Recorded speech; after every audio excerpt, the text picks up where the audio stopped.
Happy Wednesday, everybody. Welcome to another fabulous edition of the Greater Lawrence Chamber of Commerce Chamber Chat. My name is Brad Kloffenstein, president of the Greater Lawrence Chamber.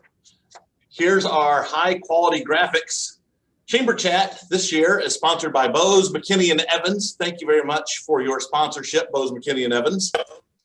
Our guest, I actually prepped a little bit this time. I have a real introduction for him. Will Worley is a Renaissance man when it comes to setting his own path. A husband, father, and adventurer, the entrepreneurial spirit bit Will at a young age, and he took the leap into the cutthroat world of coffee and gourmet sandwiches. His business, Porter Books and Bread, is a staple at Fort Harrison, and Will has been a very active member of the Greater Lawrence Chamber. Will also is the guy that makes sandwiches and sells beer to our Cuisine that happens every Wednesday night from now until the end of October. So without further ado, welcome Will Worley. Hey, thanks. Nowhere to go but down from there. That was a great introduction, Brad.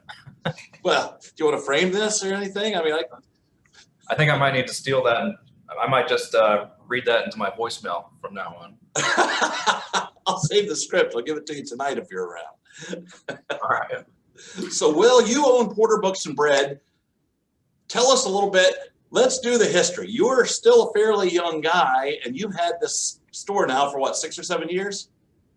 Longer than that? Coming up on 6 years. Yeah, coming up on 6 years after this summer. Okay.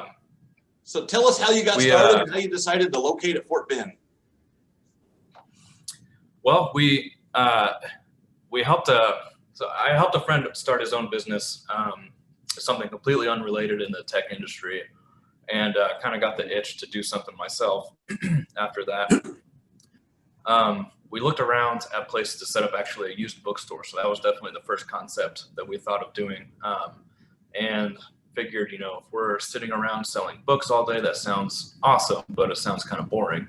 So we might as well bake some bread while we're at it, because that was kind of a hobby or passion of mine. And if you got bread, you might as well throw some sandwiches together. So things kind of snowballed. Before you know it, we had a full lunch menu. So we kind of needed a place to execute this now spiraling out of control food concept. And we looked at a few different places, the usual suspects. Back in 2014, 2015, there was some property available on Mass Ave in Irvington, and we got pretty close at getting into somewhere in Fountain Square. Pretty close, meaning, not really close at all. But as far as in my mind, we got really close. And then I saw a property come available at Fort Harrison, which, if I'm being completely honest, I'd never been to before. So I drove up there with a buddy, and I knew it was in Lawrence, and we were driving on 56th Street past the high school. And we went down that little dip on 56th Street, and you come up that hill or whatever, and everything just kind of turns into like to us, it looked like a gated community kind of feel.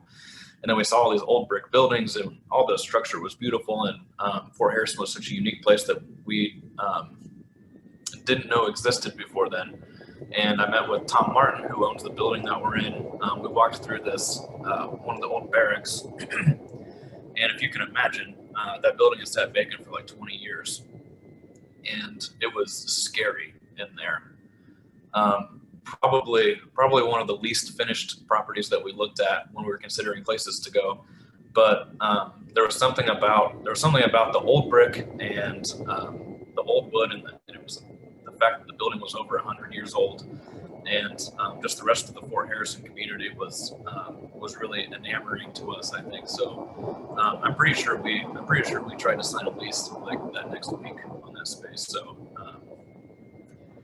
that was so yeah. I guess that's the long version that no one asked for. No, I asked for the long version. Remember, this is a 30-minute show. Will, I gotta stretch this out a little bit. So we looked at a bunch of places, and I think that for your money, I don't think that we thought you could beat Fort Harrison's character. And you know, the fact that Lawrence is such a diverse community. I mean, you've got all kinds of different people that live in that city. I don't know. We thought it was pretty cool to be right there, smack dab in the middle. So one of the challenges, I didn't realize that you started off wanting to just be a used bookseller and morphed into the restaurant end of things.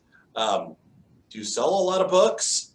And how have you altered your business model to kind of match demand? No, we don't sell a ton of books, that's for sure. I mean, we definitely started out thinking that we were going to sell a lot more than we did. And then when food clearly started to take over almost immediately, we kind of knew that they were going to take a back seat. So it became a little bit more of an amenity, I guess, to coming, you know, we knew that we needed to put the food first. But, you know, come and stay a little while and encourage people to read a book while they're there. There are a lot of books on the shelves that have bookmarks in them from people that, well, a year and a half ago, would come in and start a book, and then they would come back every week and just pick it up where they left off. And that's something that we try to encourage. So I think that kind of relaxed atmosphere is something that the books allow us to kind of encourage. And then we do a lot with one of our big missions is to kind of help support the local economy and keep our dollars with local vendors. So one of the ways we do that with books is trying to get in contact with a lot of local authors who are, for the most part, self-published. So these are folks that are really passionate about what they're writing, find ways to get through the editing process, and then have really unique solutions to printing and publishing. And again, before COVID, we were trying to do, we usually try to host an author signing or meet and greet probably every month. So yeah, the book thing, I think we try to keep in the forefront. So yeah. What's been your biggest pleasant surprise about being at the fort, and what has maybe been your biggest disappointment? I'd say the biggest surprise. So not being from Lawrence, I think the biggest surprise for us has sort of been how quick people in Lawrence are to embrace something unique in their own community, which I think if you asked me now, I wouldn't be surprised about it, having met a lot of people that live and work around here. But that was something that really kind of took us by surprise, just how fast everyone wants to greet us and how passionate everybody is about their local stuff. That was pretty awesome to see. The biggest disappointment,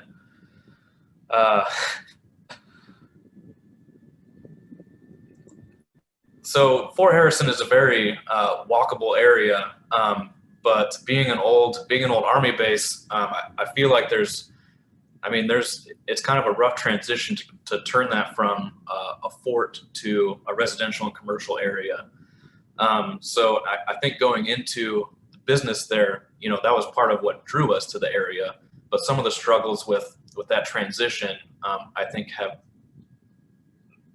were things we probably didn't know about. It wouldn't have changed our decision to be there, and we love where we're at. But you know, I think anybody who's familiar with the area has probably heard people talk about how hard it is to get around in Fort Harrison, how hard it is to find things. So that's been kind of a difficult thing to overcome. But I mean, all in all, the pros definitely outweigh the cons. So, well, my understanding is help's coming, because I think there's some signage that's going to be coming around, and just naturally as things grow, there's going to be more people that discover you. Yeah. A nice robust wayfinding system for people, you know, on a few different scales, something for drivers on 56th Street to know that there's just generally food and attractions, you know, to the north here. And then, you know, things for people walking or biking. That's sort of been what we've kind of been angling for the last few years. And it's been really encouraging to know that that's on everybody's radar up here. So we're anxious for that to get going. So let's talk about your cuisine a little bit. Obviously, I'm an old restaurateur. So you started off with books, and you're like, well, we want to make bread. Like, we have bread, we're going to make sandwiches. How do you decide what these sandwiches are going to be? Is this you and Neil on a bender saying, hey, this is sound neat? Or how do you come up with what you have? It's I mean, I think for the most part, we start with something like, I would say generally speaking, if we're coming up with a concept, it starts with like, oh, Turketti's has Turketti's Meat Market in Fountain Square. They've got this really incredible capicola that just is amazing stuff. How can we work that into a menu item? And then we kind of start to build from there. Like, well, I mean, obviously capicola goes well with ham. So let's add ham and Italian cheese of some kind and kind of build from there. So I'd say 90% of our concepts start that way, sort of trying to build something around a single item that we've either seen somewhere or tasted it somewhere. And that's actually how the little bologna sandwich got started that we ran for a little bit. But every once in a while, we kind of try to come up with an idea around the concept. And I actually just texted Neil right before coming on here, like, how do we come up with an item for 420 without being too overtly cannabis related, but also, you know, very clearly something that we can kind of advertise for that day. So every once in a while, you know, a concept comes about as like a way to market too. So yeah, I think those are kind of the driving forces for us. So how do people discover you? How often are you discovered by somebody new, and what's their reaction when they first come in?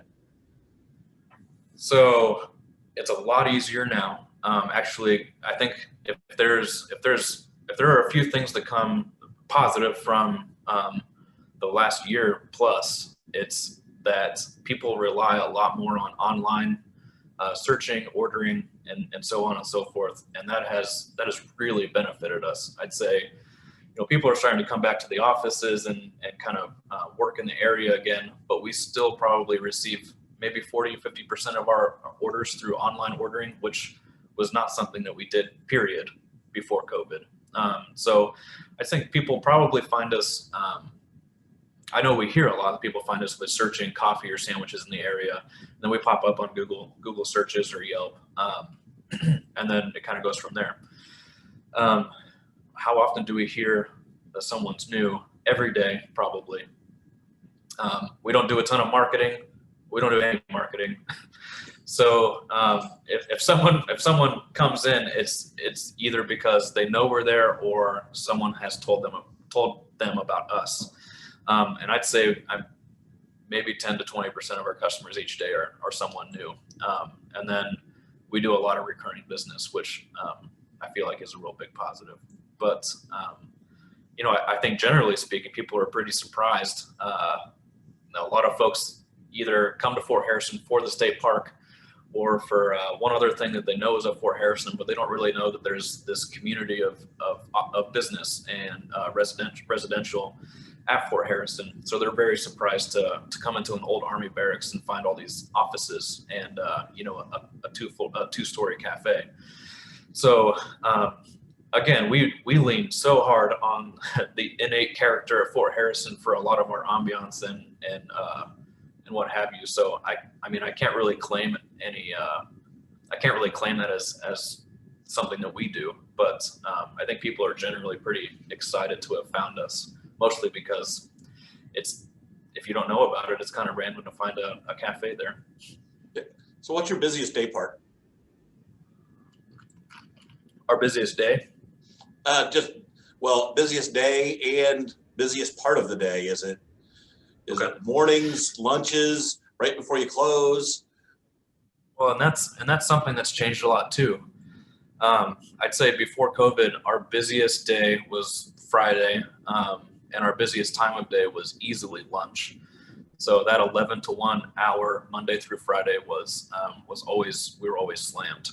There would be, if you've been into the shop, you know, we have that spiral staircase, and it wasn't uncommon for, you know, every table to be full, and then we'd have a line all the way to the staircase from where you order at the register. So, I mean, just for lunch, I mean, outside of lunch hours, it was pretty calm. Now I'd say we've kind of shifted our focus to the people that live around Fort Harrison and Lawrence. So we do a pretty robust brunch and breakfast business on the weekends. So Saturday is probably our busiest day of the week. Friday is still somewhat busier, especially as people are coming back to the office. We still do a decent amount of lunch business, but we close down on Mondays. So it's the business traffic is just not there during the week right now still. So I'd say right now it's weekends, and then still lunch during the week is probably the busiest time. And then on Saturdays and Sundays, it honestly can be busy from open to close. So everyone does brunch on their own terms, right? So we open at 9 and we get the big biscuits and gravy rush, and then all the way up to 2 o'clock, we're doing breakfast sandwiches and coffee. So now you also have a liquor license. Do you have designs on using that more in the future? Absolutely. And that was, I feel like it's a mantra at this point, but before COVID, we were trying to come up with events and stuff to do every month, things that we could do that were outside of our normal purview of like Monday through Friday and lunch service and then breakfast on the weekends. So we're trying to do weekend stuff. I think as things become a little bit more open and people are a little bit more comfortable getting out there, and as people start to get vaccinated, we're going to try to do more stuff in the evenings, maybe once or twice a month, have a little event. And then we do a lot with catering. So I'd say lately we use the alcohol license mostly for catering stuff. So offsite or what have you. Okay. So now, I'm trying to put together a chamber-sponsored pub crawl around the fort for sometime this summer on a Saturday. A, will you be a participating location? And B, will you just be a participant? Well, it depends on what time you guys come through. If you come through close to close, Neil and I are going to follow you guys wherever's next. Well, my thought is we'd start at probably about 12:30, and you'd be the first or second stop. That is a recipe for us to join you. So yeah, we actually closed down early on Loggers for Lawrence days for market research. So I think it's something that we've used in the past, and I think something we wouldn't have a problem bringing up again. So okay, I actually just bought my Loggers and Lawrence tickets yesterday, so I'm excited. I imagine you're excited. They're actually moving that closer to you. Yeah, is it the Marching Mall? Is that right? That's going to be the Arts for Lawrence campus. So they've moved it a block closer to you and I. So that'll be an easier stumble, that's for sure. Everyone, if you don't know it already, you're watching Chamber Chat presented by Bose McKinney and Evans, attorney at law. Thank you, Bose McKinney and Evans, for your support of the Greater Lawrence Chamber, in particular this little feature, Chamber Chat. Now is the point in the show where I open it up to our gallery for questions for Will Worley. Ask Will anything. You can ask him about how he lost his virginity. Sanders' eyes got big. Disappointing story. His wife's eyes got big. Hey, I'll ask a question if that's all right. Go right ahead, Ross. Hey, Will, thanks for joining us today. My wife and I like your place, and it's a great asset to the city of Lawrence. So hey, thanks, man. Thanks for being there. Yeah. And the Chamber Workforce and Economic Development Committee is working with Lawrence Economic Development to kind of help the permitting process and new businesses getting acquainted with the city of Lawrence and learning what needs to be done in terms of permits and so forth. And it's been a while since you've done that, and the process has changed. There's a new online process, but could you tell us some of the things that went pretty well, or some of the things that you think maybe could stand some improvement in that regard? A new business getting started, getting permits, given that Lawrence, it's not like most places, it's an excluded city in the consolidated city-county government of Marion County, also known as Unigov. So there's two layers where most places there's just one. So, I mean, we definitely relied on Tom, our landlord, who was also the contractor, to do a lot of that. But I know like you mentioned, the kind of 2 layers thing where you needed to find not someone who was just licensed in Marion County or what have you, but was also licensed in Lawrence, did lead to kind of a long wait time, I think, for a lot of stuff to get done, because I mean, those Lawrence contractors are in high demand, which is great for them, but not having the option to go outside of Lawrence, I think that led to some delays in getting going. Is that what you're talking about? Yes. That's Okay. good. Anything else you care to offer? Be great to hear. I mean, like you said, that's been a while, and I understand the process has changed a little bit since then. But the office being small, because Lawrence is kind of small, if someone goes on vacation, your permit kind of waits around until they get back. I know that wasn't an issue for us, but one of the offices in our building during the build out, I think we had to wait. They had their construction delayed by like a month or something because of something like that. But I mean, in terms of anything non-construction related, I don't think that we've had any trouble with Lawrence or Marion County getting any kind of like personal licensure for, whether it's the health department or food licensing, any kind of stuff like that. Actually, in fact, the ATC and City of Lawrence have been pretty easy to work with in terms of like offsite catering and events and stuff like that. Good. Thank you. Yeah. You're muted, Brad. Yes, I am. Thank you, Ross. The phone started ringing in the background. Doesn't everybody know that Chamber Chat happens every Wednesday at 1:30? Who'd be calling the office? Other questions for Will? Russ Dodge has one. You'll need to unmute yourself. Go right ahead, Russ. All right. Well, talk about your ordering process. I see you, and I'm like, well, if I can find what I need, why would I go to a larger bookseller? So we definitely are food forward, food focused. A lot of what I'd say 90% or 95% of our business is food related. And yeah, I recognize that. So I'm curious about the book part. So for books, we tried to catalog the books when we first opened, and realized quickly that was not something we were going to be able to keep up with. So sure. We kind of have a good idea of what we have since we receive all the books. We're either buying them or having them donated. So we see every book that comes in. So if someone calls and wants to know if we have something, it's a pretty quick, I recognize that, or we can go check the shelf in the right section. And we're working on getting some of our new author books, some of our local author books, which are the only new literature that we sell,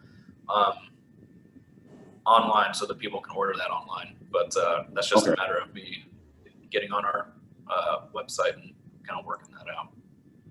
All right. Well, that's I'll check with that periodically and see how that progresses, and that pretty well answers what I'm trying to figure out. Thanks. If you ever have an idea of what author you're looking for, that's the best way to figure out if we've got something. We definitely have a pretty good idea of what we have. Yeah. Okay. That always makes sense. And every once in a while, I'm trying to find something that I know that in Indianapolis, it's not too hard to find Kurt Vonnegut stuff, but maybe there are some other Hoosier authors that might not be as easy to find. Gene Shepard is one that comes to mind. He's from up in the region long before he went on to do his radio programs in New York, and then subsequently Christmas Story and his follow-up movie. But he wrote some pretty cool books back in the 60s and 70s. I know that we don't have any Gene Shepard. We do get that request from time to time. We do have a little Vonnegut, but Vonnegut, as you can probably guess, goes pretty quickly. Those usually don't last long on the shelf. Yeah. Okay.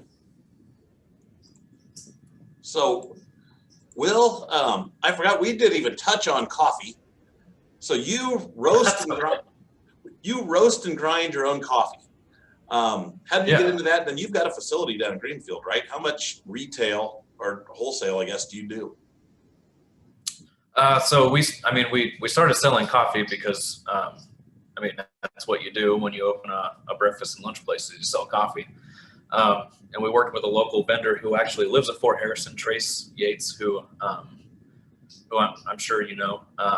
And then he, in the process of getting out of coffee roasting, we bought his roaster and he taught me how to roast on it. And then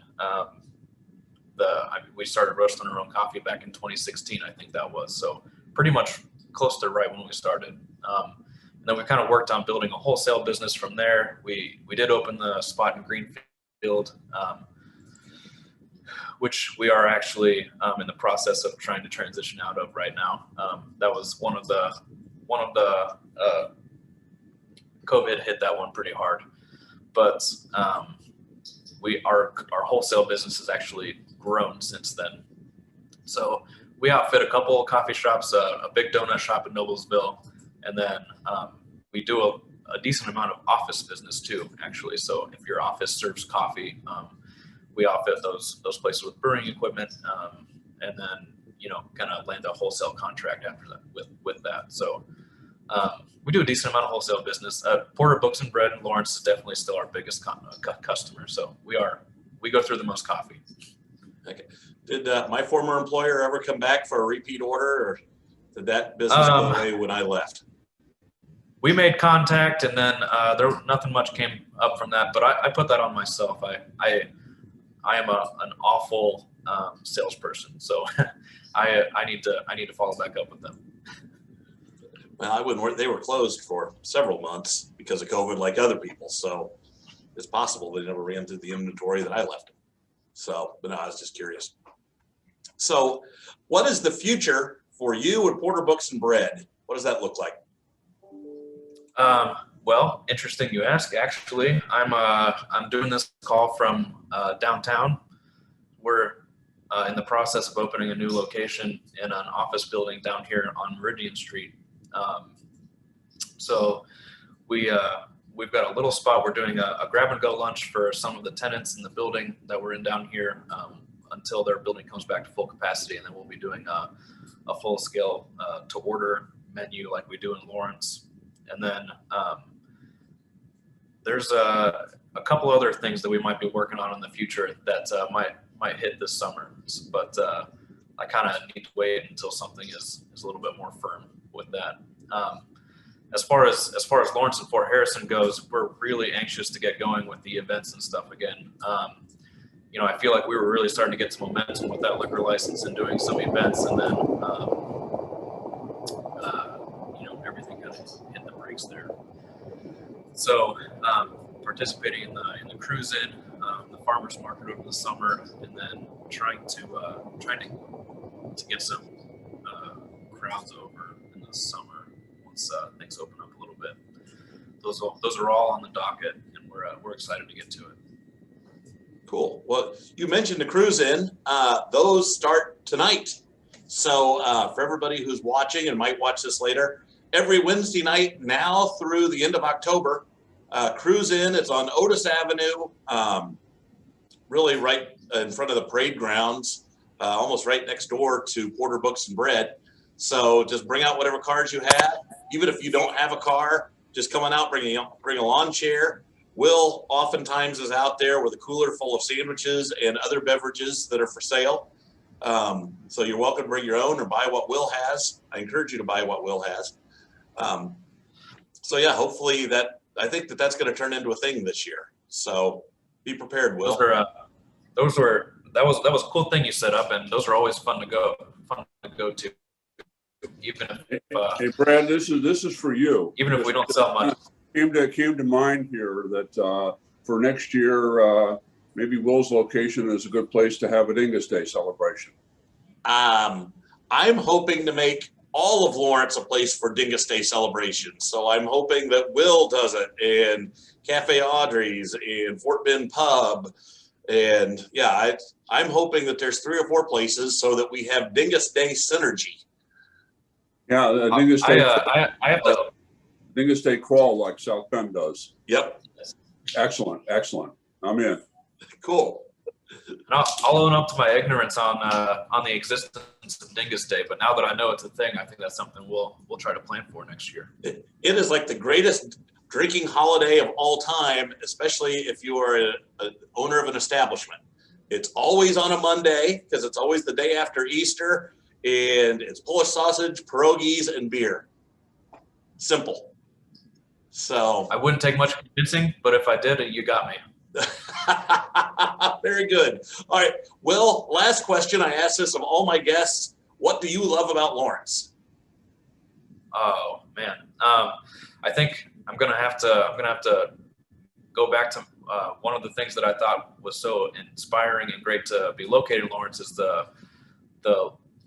real strong sense of community that I think everybody that lives and works in Lawrence has, a real sense of pride we have for our local businesses, and kind of how everybody is very welcoming to anyone who kind of walks this entrepreneurial life. And I think the fact that we're always the local community and government is always trying to put on new events and really want people to be proud of living and working in Lawrence. I think that's what I like most. Wonderful. Well, with that, I want to thank everybody once again for watching Chamber Chat presented by Bose, McKinney, and Evans, attorneys at law. As I mentioned, things coming up. We've got the Greater Lawrence Chamber Cruise-In every Wednesday night on Otis Avenue, there right in front of the parade grounds on Lawton Loop. Next Thursday, the 22nd, we have the State of the Schools with Dr. Sean Smith. If you don't have your reservations in yet, be getting those in. We might still be facing some capacity limits. May 12th, we have State of the City. That's going to be at the Garrison with Mayor Collier is going to be speaking. And then June 28th is our golf outing. That's going to be at Hillcrest Country Club, which is a great opportunity to go to Hillcrest, which is a private place. So be watching for more information on that. And with that, I want to thank you all for watching either live or after the fact. This should be up on our Facebook page and our YouTube channel sometime tomorrow. And Will, thank you. You've been a fabulous guest. Good luck on your new venture downtown, and I look forward to everything else you might roll out. You guys help make. You're welcome. You help make Lawrence a great place to live and work. So keep up the great work. Yeah. So thanks. All right. Well, everybody have a great week, and I'll see you in 2 weeks. Have a good night.